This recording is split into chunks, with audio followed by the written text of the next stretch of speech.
Hi, everybody. Welcome. We're so glad you're here. We had done this mentor workshop a couple of times before, and it's changed and evolved throughout the years. And so we're so excited to show you both what we've learned, but also the things that we know about mentoring. And this can apply to students, but it also can apply to your colleagues. I feel like a lot of mentoring is just really good communication. And so thinking about it in that lens as well. So I love these quotes, right? Like if you can't see where you're going, ask someone who has been there before. Think about people cheering you on along the way and showing you the way, right? Think of times during this presentation when you've been really well mentored and how much that's influenced the work you do now, the work you do every day. So just thinking about mentoring.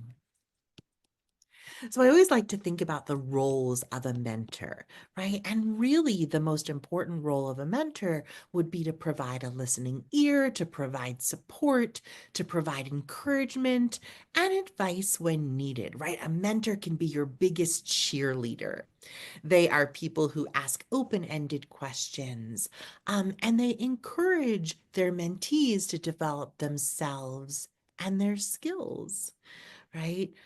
When we look at mentorship, we think about providing both feedback, but also feed forward, especially, which is helpful advice for the future, right? Not the things that we have done, right or wrong, or good or bad, but what is going to happen in the future and what's the best advice we can give there. A mentor can pass along knowledge and wisdom, and the best mentors open doors to networking opportunities, to really great opportunities within the organization that we live in, right? And today it's Hunter or CUNY, but also thinking about, right, the networking opportunities outside of our immediate communities. And the best mentors are accessible and available. And then there are like the roles for the mentee, right? The one who's receiving mentorship. And for the mentee, you have to take charge of your own development and learning. The best part of a mentee is just that listening to advice, right? And eventually the mentee has to make their own decisions based on the information that they've collected. Part of a mentee's role is also to reflect. I've had this conversation with my mentor, or I've had this conversation and like, here's what I'm going to do next. And then part of the responsibility of the mentee is really keeping in contact with their mentor. The National Center for Faculty Development and Diversity provides this great mentoring map. And I love this because it's sort of like thinking of yourself and thinking about the ways in which either you've received mentorship or need mentorship, right? And so some people really need like professional development opportunities. Other mentees really need emotional support and a role model. Some people are striving for an intellectual community that they can share ideas with, and others just need a safe space. Sometimes a mentee is looking for feedback. Other times it's things like sponsorship and letters of recommendation and access to opportunities. And then sometimes a mentee is just looking for like accountability, right? Someone to bounce ideas off of, and then just ways to make themselves accountable. And so I want you to, oh, yes. And Hunter does have an institutional membership to the National Center for Faculty Development and Diversity. So do sign in. Feel like those types of mentorship, there's a great presentation on mentorship within there, as well as their writing retreat. So do go to that link and sign up. But thinking about what type of mentorship you like most, what type of mentorship you prefer, and also like what type of mentorship you've received that has been most helpful. Just thinking about that. I think also just thinking about mentorship as a whole, there's benefits to mentoring, right? I feel like it always like improves communication and leadership skills. I feel like it's always inspiring, and it's nice to sort of help others grow and develop in their careers and really give people wisdom to move forward. It's also for mentors like a great chance for us to feel re-energized and inspired about our own careers. And then again, for the mentee, like valuable contacts, that relationship, enhancing opportunities for learning and career development, increasing confidence, and expanding communication and decision-making skills. I think when you've mentored before, you know that there are certain steps that really create a positive mentoring relationship. And this includes defining and agreeing to a mentorship structure that works for both mentor and mentee, right? When do you like to meet? Do you like to meet monthly? Do you like to meet weekly? Do you like your meetings to be more casual? Do you like your meetings to be more formal? Also, just spending time getting to know your mentee, right? Thinking about their strengths and interests. I always like mentees to drive the relationship and to create meeting agendas, sort of like, what do you want to focus on today? What do you want to talk about today? Do you need emotional support looking at that map? Do you need just like professional development opportunities? Do you need more networking opportunities? What do you need from this relationship? And then just allowing for those first couple of meetings with a mentor, the mentee to set goals, right? 1 to 2 goals for the relationship moving forward. I love the idea of capturing highlights and themes from mentoring meetings. At the end, discussing like, okay, what are we going to do next mentor meeting? And then providing all the resources and all the support as needed. And so we want you to take some time just to pause and reflect and think about, was there a time in your life when you needed mentoring and support? What did you learn from that experience? And what are some helpful techniques that you got from that relationship? So I'm going to stop the share. You can share with us in chat, but like, have you been mentored? What was the best part of being mentored? What did you learn? Good afternoon, everyone. I'm Angela from the Skirball Science Learning Center. I also am an adjunct at within physics and astronomy. So as mentors, you already know, or you may not know, you have a lot to offer, but it's how you deliver your goods that we're going to talk about right now. Feedback, it's a tool for learning and a supportive skill. Notice that I'm saying it's a skill because it's something that can be developed, fostered, and improved over time. So there's some basic guidelines, and you guys already talked about it already. Expectations and protocols, right? So you want to provide that to your mentee expectations and protocols, what they can expect from you as a mentor, and what you will and will not do, right? Don't text me at 11 o'clock at night, or you can do so, but don't expect me to respond. Additional resources. If I'm away, then contact so-and-so. Also provide problem-solving tips. If I don't respond within 72 hours, then do this, do that. How, use your resources and use your tools and show them how to do that. Provide that guidance, because sometimes they're afraid to ask you because you are the one, seen as in power, for lack of a better term. Guideline repetition and gentle reminders may also be necessary. Just because you've said it doesn't mean they were ready to hear and receive that information. So expect to repeat yourself. Model behaviors you expect from your mentee, right? If you want them to do it, then show them how to do it by modeling. That's the best way. Feedback is a tool for learning and a supportive skill. See, I'm modeling already that you need to repeat yourself. It's not just feedback. Oh, hey, how you doing? Oh, I'm fine. Oh, good job. Pat on the back. It's a tool for learning and a supportive skill. So I'm going to keep stressing that. So, I tell my students all the time and my mentees all the time, I don't expect excellent deliverables. I understand you're learning. I expect excellence delivered, though. Give it your all, and in time you will accomplish both. So be empathetic and allow them to have empathy for themselves when they don't get it right the first time. This is a learning process. I need you to do it at least once so you have something to pull through and make it better. So, as we said, feedback is a tool for learning and a supportive skill. So there are challenges to giving feedback. It's very necessary, but there are challenges. Receiving any type of feedback can cause apprehension. Unless it's good job, excellent, yay, A plus, everybody else is like, oh my gosh, even if it's an A minus, why not an A? If it's an A, why not an A plus, right? So many mentees are intimidated by you as a mentor.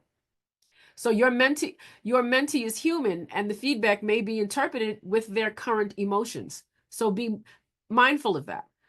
You're a human. Your feedback may be also delivered with current emotions, right? If you're in the lab and they're doing something quite dangerous, pouring a chemical down the sink, you may forget all of your mentee skills and actually get upset and show frustration. We don't always want to do that. Sometimes it's necessary, sometimes it isn't. But be aware of that. You are also human. And not all feedback is urgent. Somebody dumping something in the sink, a chemical, that might be urgent. Somebody makes a mistake or, forgets to turn a machine off or, keep something running for too long. You can wait. So you have to kind of make that determination, and take notes, like, give yourself that second. So some feedback is urgent, for example, safety issues, as I mentioned, and feeding forward and repetition can also help alleviate that emotional response. Because if you've trained them well through repetition, you won't have to get so frustrated because they'll already understand. Again, you've done this for how many years and how many times have they done it? So you have to understand what it was like. Remember that it took you years. It's, a lifetime to create these habits that you've created that you're teaching somebody in a semester or so. So be patient with them, that it's not normal for them. So more for challenges to giving feedback, as feedback is often poorly delivered despite good intentions, right? So many of us need feedback 101. Sometimes we need feedback 102, right? A refresher course. So understand that because your mentee may not be the same. Your mentee has evolved. So the type of feedback that you also give should also evolve. And as you get new mentees, right? Students change all the time. People change all the time. The times are changing. So be mindful of that. But don't be too vague, right? We don't want to be too vague. Excellent. Good job. Needs more. What does that mean? Right? You get those papers. Oh, this is a great start, but it needed more. I used to get papers like that as an undergrad, and I'm like, well, what do you mean more? I did what you told me to do. Can you be more explicit in your meaning? So, excellent analogy. So you want to provide quantifiable um, goals, right? Also, if you follow the SMART goal system, then that's a good way to provide feedback. Don't be too emotional, right? No sarcasm, frustration, or even too much delight, because then sometimes they're like, oh, you really didn't mean it. You're just trying to be nice, right? Be straight and direct, evidence-based. If you feel a little frustrated or maybe even too happy, maybe you want to hold back for a second and say, we'll talk about this later. There are different communication styles. There's about 4 of them. 2 lean towards assertiveness. The other one is responsiveness. So responsiveness is how you actually show support and are receptive to somebody's questioning or needing response. And then assertiveness is you being the one directing all of the emotions. So there is a chart here. So there's at the extreme end is the driver directive, right? You want to get right to the point, lack outward warmth, interrupt a lot, not a good listener, likes to take control of the agendas. And as Gina said, sometimes you want that mentee to lead. A good mentor is going to it's basically going to lead from behind. So be considerate of when you use that directive driver force. Then the other end of the spectrum is the amiable supportive, easily reaches out, listens attentively, uses warmth to connect, avoids using power, decisions are slow and people-based. That seems nice, but it may not always be appropriate. And then you have the in-betweens, expressive emotive, fast-paced and uses gestures, takes initiative, controls the flow. Again, there's a time and a place for all of these 4 styles. We can move this slide forward because I'll talk about them a little bit more, right? So if you're responsive, amiable, supportive, you reach out easily. Again, sometimes there's a time and place to be people-paced, slow at making decisions, but then we can move on. So that's like the nicest part. really flowery, right? And then we move to responsive, analytical, and reflective, controlled and outwardly unemotional, likes order and time to prepare, often hold their opinions back, express measured opinions, and seems hard to get to know, right? That's very factual. And then you have the expressive emotive. We talked about that, fast pace, shares emotions and feelings, encourages informality, has trouble listening, controls the flow or discussion, and takes initiative, right? It may seem like it's appropriate, but may not be, depending. And then that driver directive assertive. This is the one that is always waiting for his or her turn to speak. And you want to be aware of that. Again, certain times it's appropriate, certain times it isn't. So there's 4 different ones, and you got to pick and choose. You have options, and of course you can mix the 2 or mix the 3 or 4. So we're going to recap. Feedback is a tool for learning and a supportive skill, right? Hopefully you understand that. It's a tool for learning and a supportive skill, not to just give yay and praise. We really want to use feedback to help students, your mentees, learn. And you want to be supportive through their learning process so that they can continue to grow. So empower mentees with feedback, with feeding forward, communicate often, continuous feedback in between formal assessments, right? Like, if I always go back to the semester, some students only hear feedback 2 times and the final and know nothing else. That's not as supportive as it could be or should be. Meet regularly, accountability for the mentee and the mentor, right? This way, if you have that consistent schedule, then you kind of know what to expect from each other. Modes of communication: email, WhatsApp, Slack, text. Use a multi-dimensional modes of reaching out, because once again, our mentees are different. They're not last century mentees, they're this century mentees. And you want to be able to reach your audience. To reach your audience, you have to know what they respond to. So be willing and flexible in how you communicate. And humanize yourself, right? That's a part of being human, that you understand that we're in the 21st century. You may like, a telephone call, but a WhatsApp might be more appropriate for your mentee.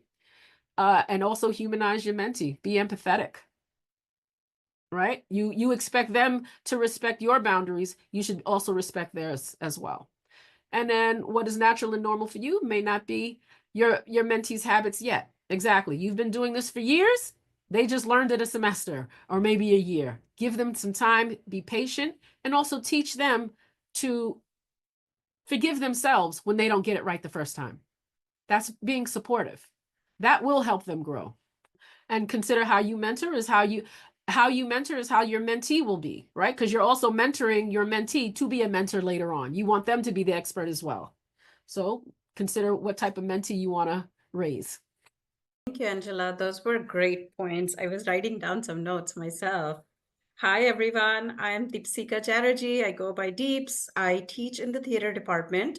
I'm trained as a designer. My undergrad is from India and my master's MFA from the US. And I write about costumes across various industries. I research Bollywood and theater industries in the US, film industry. So, and in the theater department, I'm a career fellow these past 2 years. So I have had the opportunity to prepare a lot of students. In the past, I was informally the career fellow, but now it's a formal designation, and some support. So Julie and I attended a career-centered event last week, and there are so many things that are mentioned in these events that are so valuable for our students. And some of the scholars, some of the panelists at the career event were talking about some of the soft skills. And so many of the things we teach in the theater department are soft skill based activities. So I'm going to share a little bit about things that I kind of require from my mentees as a mentor. because I'm teaching them things within the classroom, but they're taking all of that knowledge and then applying into production activity that we are doing, and I'm mentoring in those activities. And then they're taking all of that knowledge and then going out into the industry in apprenticeships and internships. So they're applying that knowledge in the next layer as well. And most of our students do not work just in theater. They go out into the cultural industry. They go out into, I've had students go into tech, go into various fields, nursing even. So, these ideas are not just, discipline specific, but sort of interdisciplinary. So as I was making these slides today, I was thinking maybe I'm going to share these slides at the beginning of every semester for my students in the classroom, right? And I've made these slides with images using AI. I did an AI session a few times through CUNY and Hunter. So if the images have problems, just ignore the problems. But AI is a good tool for us to use. As a visual designer, I will reiterate that to all of us. Okay, class presentations, lab presentations, production presentations. Our students do not know how to speak sometimes. Speaking loud and clear and making eye contact with the audience is such an important skill. You would think that the majority of them are coming out from middle school and high school knowing these skills. But the reality is our students are very diverse and they do not have these skills. So it's always useful to reiterate them right at the beginning of the semester or right at the beginning of an advising session. Oh, also I'm the theater department advisor, so I wear many hats. And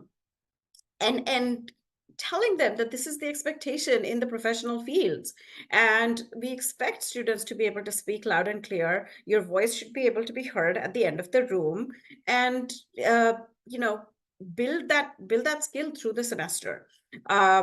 I do a lot of closed reading in my classes. So I'll have students read the same text. Each student will read a paragraph each. And so many times students, one student cannot hear the other student across the room. And, basic requirement at faculty meetings, at other meetings. Presentations.